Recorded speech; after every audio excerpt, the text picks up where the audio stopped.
যদি নাতে লিখতে লিখতে চোখে ঘুম চলে আসে, তুমি দেখা দিও রাসূল আমার স্বপনে। রাসূল দুনিয়া থেকে বিদায় হওয়ার পরে কানতে কানতে চোখের এই সাইড দিয়ে দাগ পড়ে গেছিল।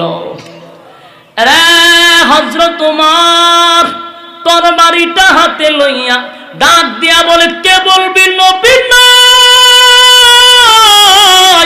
আমি উমরের তরবারি দিয়া ফয়সালা হয়ে যাবে। তার মানে হলো সাহাবায়ে কেরাম নবীর বেতায় ব্যতীত হইয়া কাঞ্চে রে, আনন্দ উল্লাস করে নাই।